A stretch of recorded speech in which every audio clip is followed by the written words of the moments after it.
오늘 하나님 말씀은 사도행전 15장 13절로부터 21절까지 말씀입니다. 말을 마치고 야고보가 대답하여 이르되 형제들아 내 말을 들으라.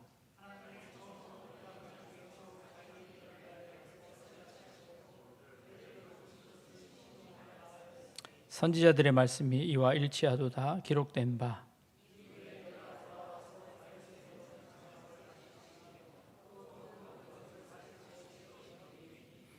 이는 그 남은 사람들과 내 이름으로 일컬음을 받는 모든 이방인들로 주를 찾게 하려 함이라 하셨으니,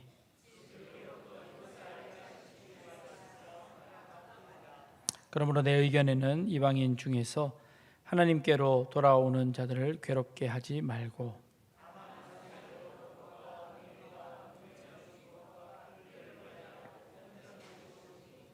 같이 읽겠습니다. 이는 예로부터 각성에서 모세를 전하는 자가 있어 안식일마다 회당에서 그 글을 읽음이라 하더라. 아멘. 오늘 무너진 다윗의 장막이라는 제목으로 또 우리 성도님들에게 은혜의 말씀 전해 주시겠습니다. 오늘 본문 사도행전 15장은 예루살렘 사도 총회 장면입니다. 오순절에 기도하던 제자 120명에게 성령이 임하셨습니다. 성령 충만한 제자들이 복음을 전하자 하루에 3,000명, 그 다음날 5,000명이 세례받고 회개하고 제자가 되었습니다. 폭발적으로 예루살렘 교회가 성장했죠. 이 복음은 예루살렘을 넘어서 온 유대와 사마리아와 땅끝까지 전해지기 시작했습니다. 이방인들도 예수님을 믿기 시작한 거죠. 그런데 문제가 생겼습니다. 이방인들이 예수를 믿게 됐는데 이들에게도 할례를 받게 할 것인가? 또 음식 부정한 것을 다 가려먹게 할 것인가? 율법의 많은 조항들을 전부 철저히 지키게 할 건가? 절기를 또 지키게 할 건가? 이 문제를 풀려고 예루살렘에 사도회의가 열렸습니다. 이때 이방 지역을 전도하면서 공을 세운 바나바와 바울도 함께 참석했습니다. 베드로가 먼저 일어나서 발언합니다. 베드로는 하나님께서 이방인에게도 성령을 주어 차별하지 않으셨는데 어찌하여 우리도 능히 매지 못한 그 율법의 멍에를 목에 두려고 합니까? 베드로는 고넬료를 전도한 적이 있었어요. 고넬료가 이방인이죠. 로마 장군이었습니다. 근데 성령 받고 막 그러는 걸 봤거든요. 그래서 율법에 대한 편견을 일찍이 깨트렸습니다. 그러자 바울과 바나바도 일어나서 맞장구를 쳤습니다. 이방인에게 전도해 보니까 그들에게도 많은 이적과 표적이 나타났습니다. 이렇게 보고를 했어요. 자, 이제 의견이 막 분분해졌습니다. 회의를 주관하던 예수님의 동생 야고보가 정리를 합니다. 오늘 야고보의 발언이 오늘 읽은 바로 그 본문 13절부터입니다. 형제들아 내 말을 들으라. 하나님이 처음으로 이방인 중에서 자기 이름을 위할 백성을 취하시려고 그들을 돌보신 것을 시므온이 말하였으니, 이 시므온은 베드로의 옛날 이름이죠. 시몬 베드로.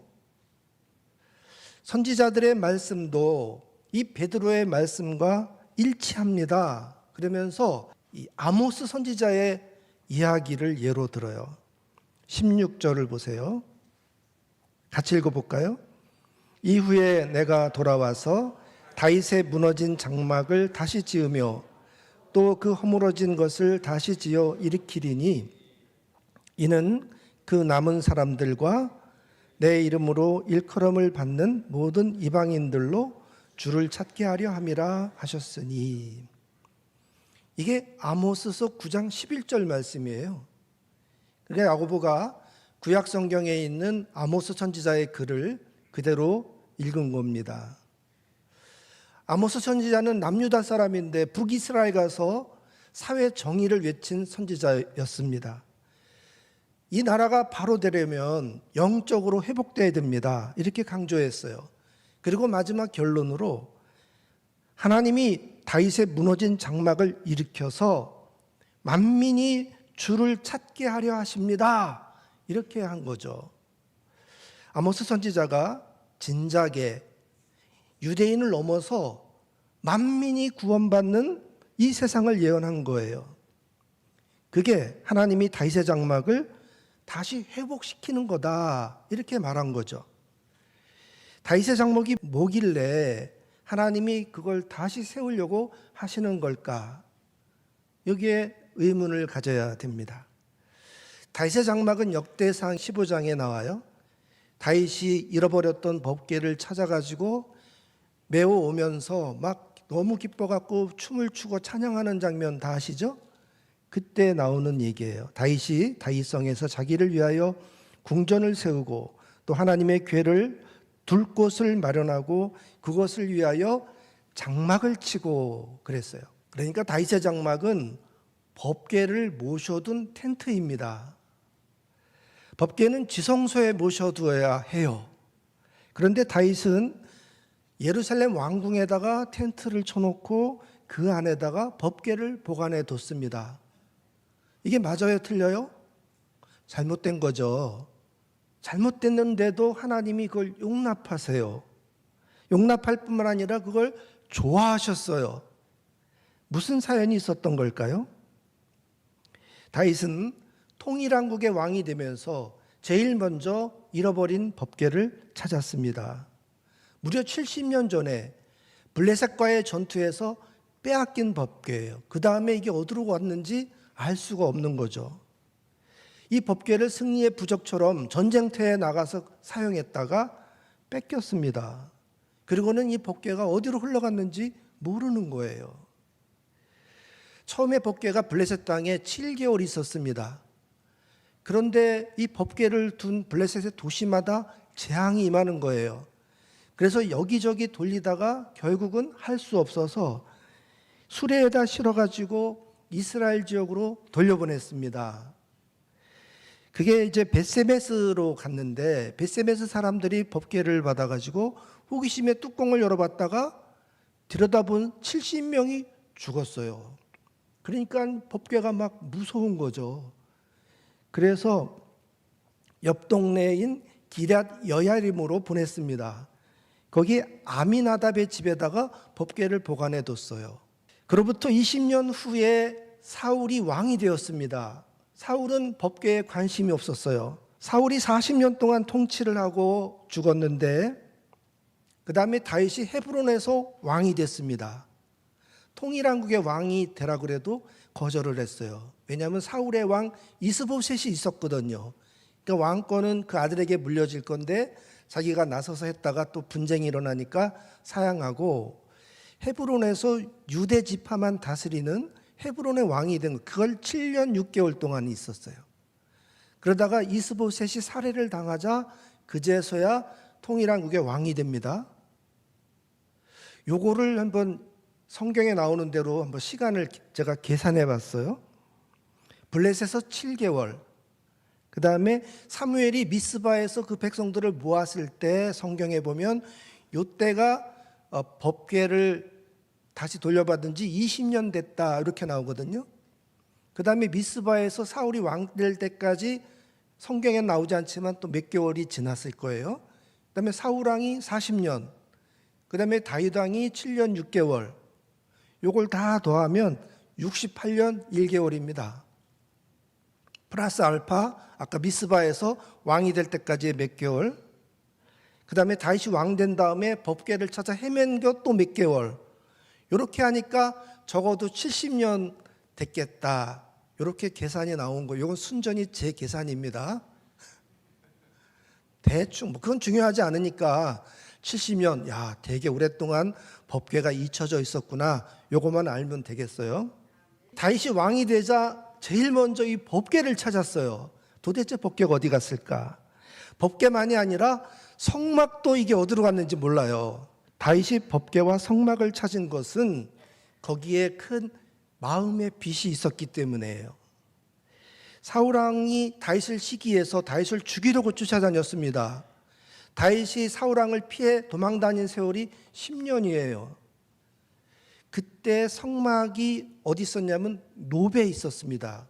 다윗이 도망치다가 너무 배고파가지고 그 노베에 있는 성막을 찾아갔습니다. 그때 대제사장이 아히멜렉입니다. 아히멜렉이 그 성소에 진열해 놨던 진설병 있죠. 떡상에 올라갔던 거 일주일에 한 번씩 새걸로 가는데 마침 새걸로 올려놓고 떡을 꺼내 왔을 때였어요. 그래서 이건 제사장들이 먹어야 되는 떡이지만 너무 급하게 배고파하니까 그걸 내줬죠. 그 다음에 골리앗에게 빼앗았던 칼을 그때 이 성막에서 보관하고 있었거든요. 그 골리앗의 칼을 다윗에게 내줬습니다. 이걸 뒤늦게 사울이 알았어요. 홧김에 찾아가서 대제사장 아히멜렉을 죽입니다. 그리고 그 근처에 있던 제사장들 80명을 다 죽여요. 굉장히 대단한 사건이었어요. 그뿐만이 아니라 그 성막 주변에서 섬기던 높 주민들까지 모두 학살했습니다. 거기 키우는 짐승까지 다 죽였어요. 다윗이 이 소식을 듣고 얼마나 후회했는지 몰라요. 자기가 그 노베 가지 않았더라면 일어나지 않았을 비극이었습니다. 자, 법궤가 원래 없던 성막이었어요. 블레셋에 뺏긴 지 오래됐거든요. 제사만 겨우 유지하고 있었는데 그나마 제사장까지 다 죽었으니까 이제 이 성막은 껍데기뿐이잖아요. 법궤도 없죠. 제사장도 없죠. 그래서 성막은 완전히 기능을 잃었습니다. 그 후에 성막이 어디로 어떻게 됐는지 아무도 몰라요. 그런데 다윗이 성막을 찾습니다. 어디에 있었냐면 기브온에 있었던 거예요. 누군가 성막을 기브온에다가 옮겨 놓은 거죠. 여기에는 아주 기가 막힌 사연이 있습니다. 역사를 거슬러 올라가서 여호수아가 가나안 땅을 처음 정복할 때 여리고성을 무찌르고 그 다음에 아이성을 무찔렀어요. 그 다음에 기브온을 쳐들어 가려고 하는데 이 기브온 사람들이 이스라엘의 그 기세를 미리 알고 싸울 수가 없으니까 나그네로 변장해가지고 여호수아를 찾아가서 우리는 멀리서 온 나그네인데 당신들의 명성을 익히 들어 알고 있습니다. 우리하고 화친을 조약을 맺읍시다. 이래가지고 싸우지 않는 조약을 맺었어요. 근데 나중에 알고 보니까 이 사람들이 기브온 사람들이었던 거예요. 여호수아가 속은 걸 알고 막 화를 내니까 그때 이 사람들이 납작 엎드리면서 우리가 평생 당신들의 종이 되어 줄 테니까 좀 마음을 누그러뜨리시라고 그랬어요. 여호수아도 이게 원망을 받게 생겼거든요. 하나님은 가나안 민족을 멸절시키라고 명령하셨는데 그거를 살려두게 되었으니까 이러지도 못하고 저러지도 못하는 궁색한데 마침 종이 되겠다고 자원을 하니까 좋다. 그러면 너희들은 앞으로 성막에서 물깃고 장작 패는 종이 되라. 그런 거예요. 이 사람들이 그래서 그 후로부터 대를 이어서 평생 성막에서 일하는 노예가 되었습니다. 성경에 느디님 사람들이라는 단어가 굉장히 많이 나오거든요. 심지어 바벨론 포로에서 돌아오는 명단에도 그게 나오고요. 돌아와서 무너진 성벽을 다시 재건할 때 그 숨은 성 쪽 벽을 문을 다 재건하는데 이 느디님 사람들이 해요. 새 번역에는 어떻게 되어 있냐면 느디님 사람들을 성전 막일꾼 이렇게 번역해 놨어요. 그러니까 느디님이라는 말 뜻은 성전 막일꾼, 성전의 노예다 이 말이에요. 이 사람들이 바로 이 기브온 사람들입니다. 아까 높주민들이 다 학살당할 때 그때 그 학살에서 간신히 목숨을 살렸던 몇 사람들이 성막을 자기들의 원래 고향인 기브온에다가 갖다 둔 거죠. 다윗은 이 성막이 기브온에 보관되어 있다는 걸 알고 곧바로 사독을 대제사장으로 임명해서 그곳으로 보냅니다. 그 다음에 다윗이 법궤를 찾는 이야기는 시편 132편에 나옵니다. 거기에 보면 다윗이 이 법궤를 찾기 전까지는 내가 잠도 잘 수 없다고 정말 각오를 해요. 그러다가 에브라다에서 법궤가 우거진 숯불에 보관되어 있다는 정보를 입수합니다. 에브라다는 베들레헴의 옛 지명이에요. 예루살렘에서 조금 아래에 있어요. 그 베들레헴에 갔다가 법궤가 어디 있다는 소식을 들은 거예요. 우거진 수풀에 있다, 그런 말을 들은 거예요. 근데 기럇 여야림, 아비나답의 집, 이 기럇 여야림의 뜻이 우거진 숲이라는 뜻인 거예요.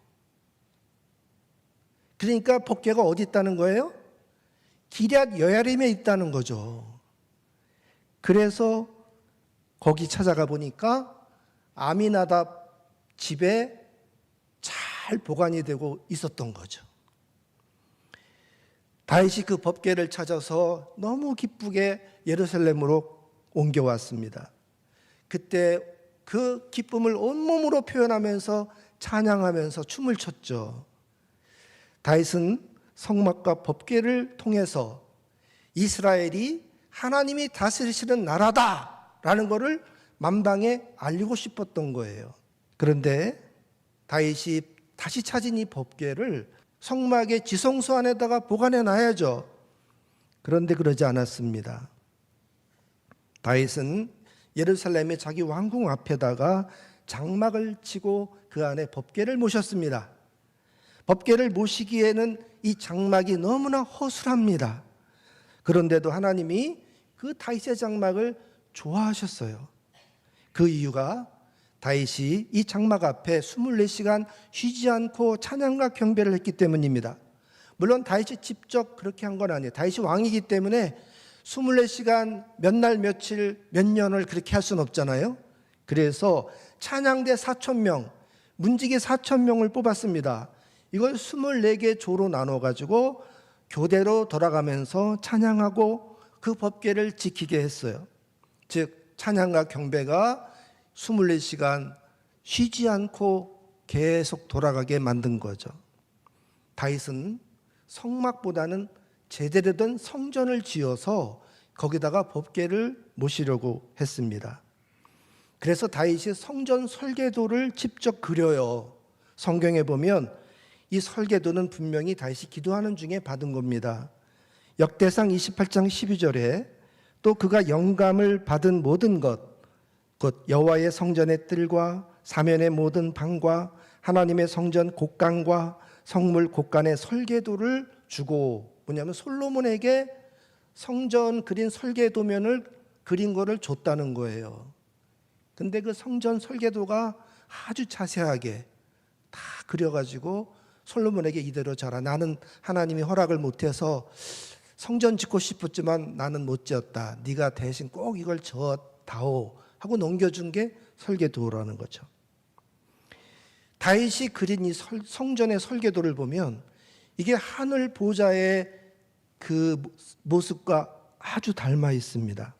그걸 본뜬 모형이에요.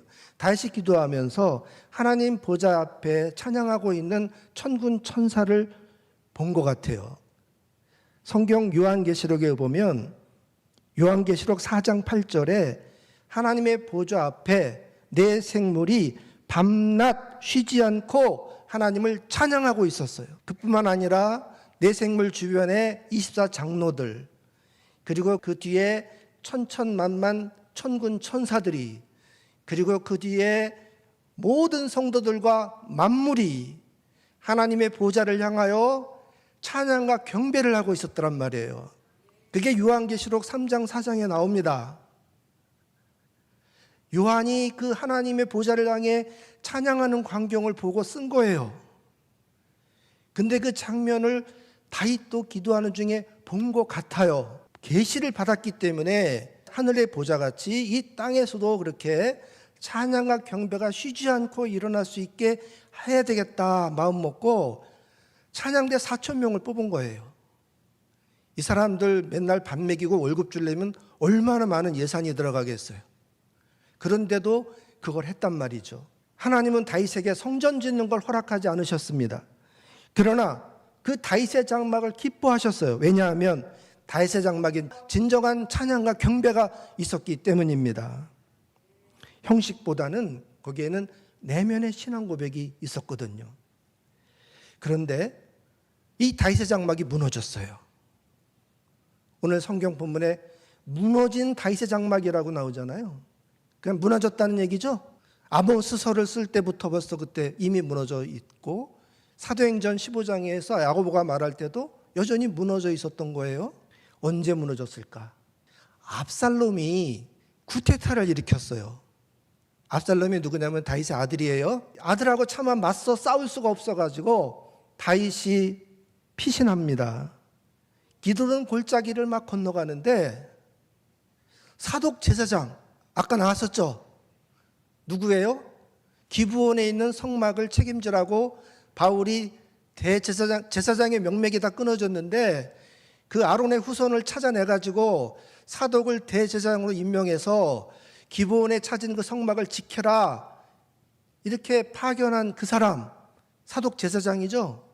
그 사독 대제사장이 법궤를 메고 다윗을 마중 나온 거예요. 다윗 왕이 가시는 길에 이 법궤도 함께 따라가야 된다고 생각한 거죠. 그때 다윗이 이 사독 제사장을 다시 돌려보냅니다. 아니라고. 나는 법궤를 모시고 갈 자격이 없다고.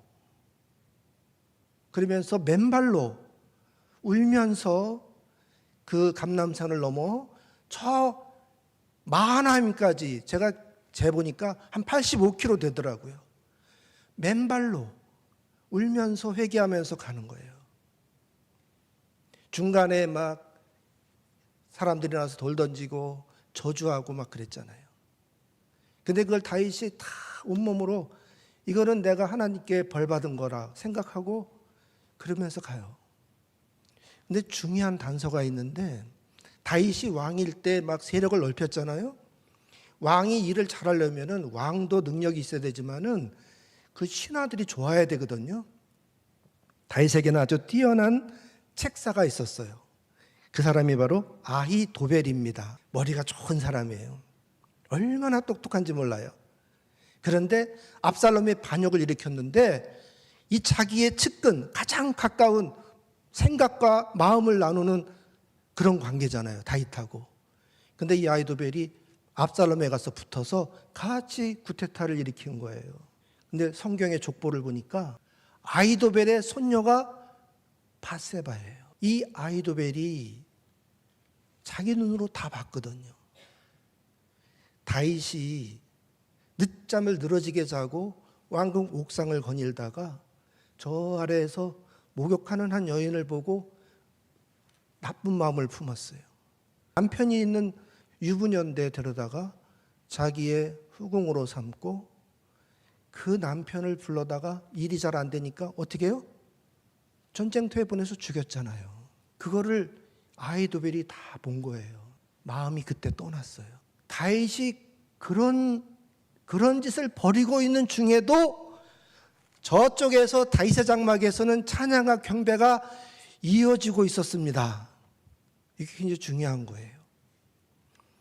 다윗이 직접 찬양하고 경배한 게 아니에요.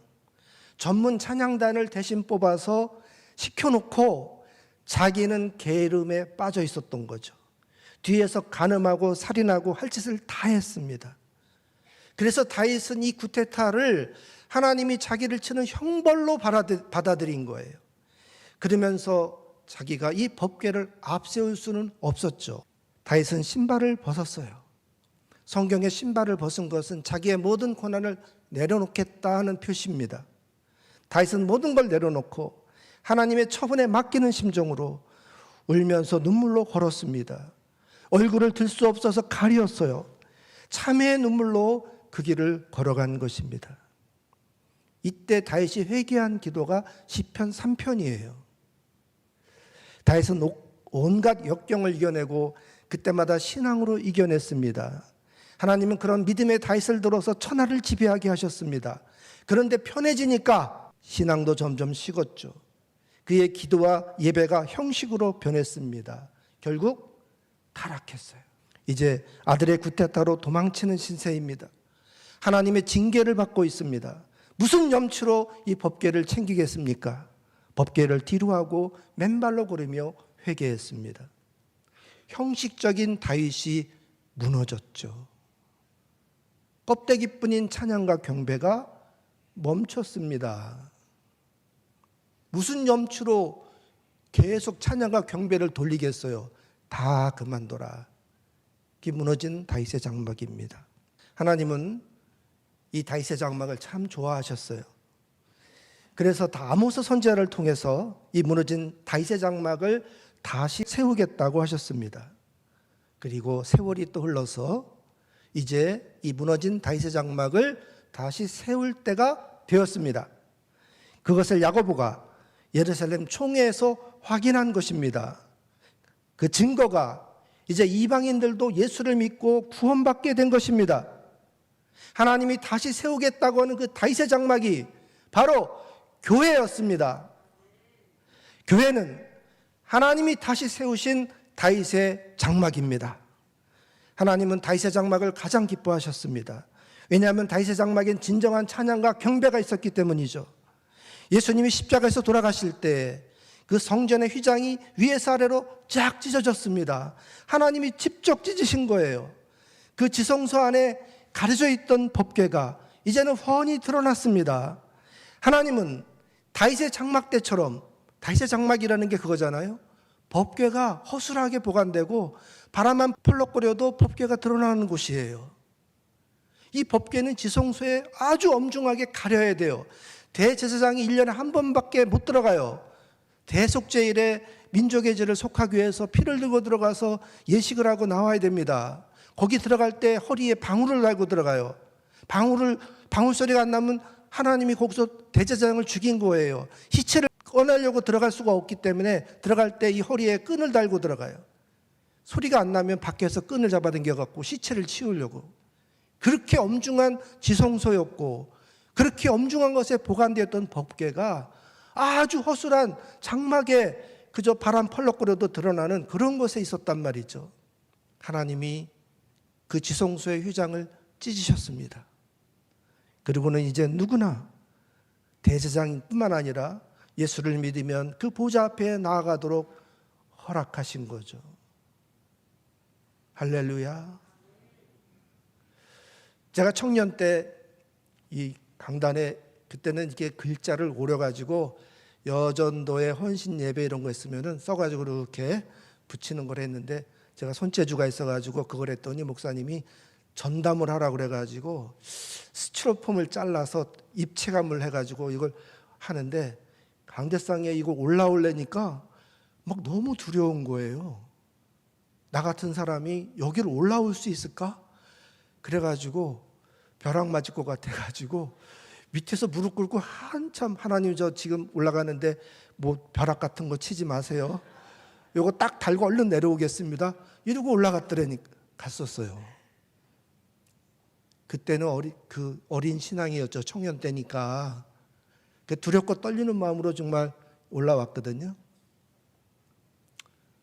근데 저도 많이 무뎌져가지고 막 올라오잖아요. 여러분도 올라올 수 있죠. 왜? 하나님이 그 휘장을 찢으셨거든요. 누구든지 예수 믿으면 보혈의 피로 그 죄가 씻어집니다. 우리 교회 강단은 지성소가 활짝 열려있는 모형입니다. 교회는 휘장이 없어요. 복음이 퍼져나가는 전 세계의 교회가 세워졌지만 어느 교회도 이 강단을 가리는 교회는 없습니다. 예수님이 십자가에서 우리 죄를 담당해 주셨어요. 교회는 하나님의 자녀들이 예수 믿고 예배하고 기도하는 공간입니다. 하나님은 바로 이 공간에 감사와 송축을 찬양을 받고 싶어 하십니다. 교회는 하나님이 다시 세운 다윗의 장막입니다. 하나님은 교회에 임재하셔서 우리의 예배를 기쁘게 받으십니다. 친밀히 다가오셔서 우리 가운데 임재하시는 하나님을 충만하게 경험하는 우리 예배자들이 되십시다.